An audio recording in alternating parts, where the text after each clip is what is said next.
a bandeira do elefante e da arara. Esse é um cenário barra sistema que a gente já citou por aqui, mas que acho que a gente nunca falou especificamente dele. A gente falou com mais cedo que a gente tem um papo de mestre específico de cenários e sistemas brasileiros que a gente fez ano passado. E aí a gente deve ter citado a bandeira do elefante da arara, mas a gente não falou sobre ele.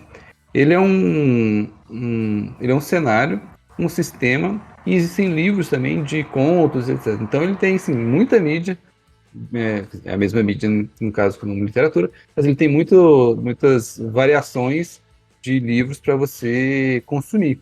Tanto, como eu falei, de histórias curtas, de contos, de aventuras prontas, do sistema em si e do cenário em si. E ele pega basicamente ali a época colonial brasileira, na exploração do Brasil, principalmente com a vinda dos bandeirantes, etc., para trazer toda a parte da mitologia tupi-guarani, da mitologia dos indígenas brasileiros, para dentro do sistema, do cenário.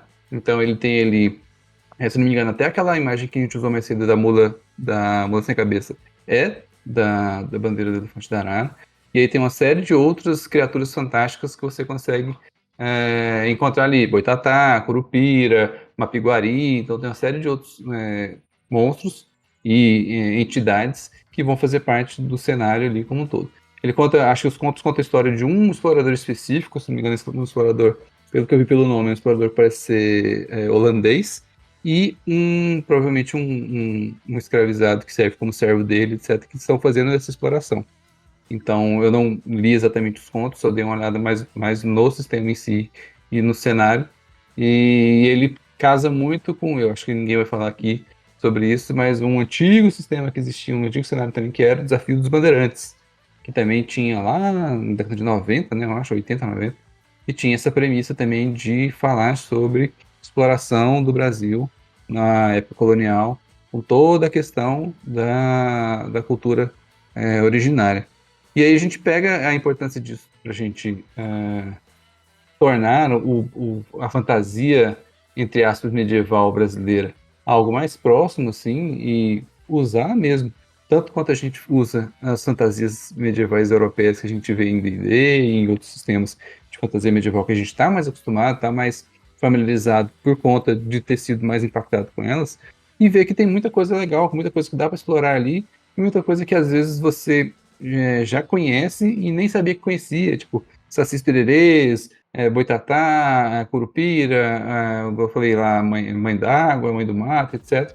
Uma série de criaturas que muitas vezes a gente vê, ou algum motivo, algum momento, a gente ouviu falar quando era criança, ou leu em algum lugar, e a gente não sabe a origem, depois vai conhecer aqui, e vai conhecendo um Brasil também, que é pouco difundido ali, a não ser nas aulas de história, né, que a gente não vê muita produção artística, igual a gente estava falando mais cedo ali, não tem muito estímulo de produção artística, produção cultural, que fala sobre essa época do Brasil, que fala sobre essa cultura, que fala sobre todas essas histórias que existem, tanto dentro do contexto indígena, quanto do contexto mesmo da marcha para o oeste que a gente teve aqui, né, quando os bandeirantes saíram de São Paulo ali, em direção ao oeste do Brasil para colonizar mesmo, para poder explorar e ver se tinha ouro, ver se tinha o que podia fazer para explorar mais.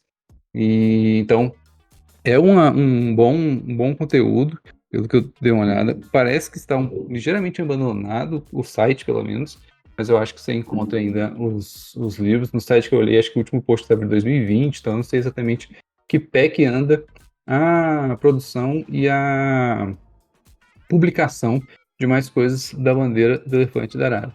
E curiosamente, o autor não é brasileiro. O autor é um autor americano chamado Christopher Castenschmidt, e acho que hoje ele vive no Brasil, é casado com brasileira e tal, mas foi alguém que veio de fora, se encantou com a cultura brasileira e resolveu fazer histórias e um RPG sobre isso. Me lembrou também de um outro sistema que existe, um RPG que, se não me engano, chama Malandro, que ele é um RPG que não existe em português, porque ele foi criado por um gringo, sobre capoeira. É um RPG de capoeira, que não existe no Brasil. Ele foi criado e lançado na gringa de um cara que veio pro Brasil, se encantou com a capoeira e resolveu lançar um RPG sobre capoeira. Então, isso me lembra também muito quando a gente estava falando sobre, normalmente, quando sobre imperialismo e tudo mais. Eu sempre gostei muito de mitologia celta, de música folclórica celta e tudo mais, e irlandesa, né, no geral, assim. E acho que acontece muito disso também quando vem um gringo pra cá e começa a descobrir todas as histórias fantásticas que existem da nossa cultura, assim. E aí eles acabam se encantando e criando coisas como a bandeira do elefante da arara e o malandro, que é o RPG sobre capoeira que eu falei. Bom, Marcelo está falando e ninguém o ouve. Não tem elefante no Brasil, assim. Eu queria só levantar essa lebre. Eu não sei qual que é a origem do nome da bandeira, não li a esse ponto para poder saber, mas deve ter uma explicação do porquê que a bandeira é do elefante. Deve ter. Mas eu achei curioso, Vi que você estava falando, fui pesquisar aqui enquanto você estava falando aí. Eu achei interessante. E ele foi finalista do Nebula, então foi sucesso de alguns crítica. Ns, inclusive. Foi sucesso de crítica e tal. Tristemente, eu vi que aparentemente em algum momento começou um desenvolvimento de um jogo de tabuleiro, mas também não vi atualizações posteriores sobre isso. Mas fique, se alguém aí conhece o sistema e quiser comentar aqui no chat nesse momento, ou nos comentários do vídeo quando ele for pro YouTube, por favor. Já jogou, né? Se você conhece, já jogou, por favor, explique. Presente-se. Eu vejo muito essa questão de o estrangeiro vem e descobre, né, o que tem aqui. Porque às vezes a gente não presta atenção. Realmente a gente não presta atenção. E eu já falei antes aqui, por exemplo, que às vezes eu acho um vídeo perdido na internet de um gringo escutando música brasileira e ele acha um troço que tem uma qualidade fantástica que eu, por exemplo, desconhecia ou negligenciava. E esse daí é uma prova. Precisou do cara vir cá para escrever uma fantasia tupiniquim e lançar para que as pessoas tivessem contato, né? Então, a sofrência gringa com...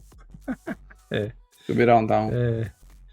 Então, às vezes precisa desse choque, porque isso aqui acontece mesmo. Precisa do japonês vir cá e registrar o açaí pra gente ver que ele vale dinheiro, né? Então, isso acontece bastante também.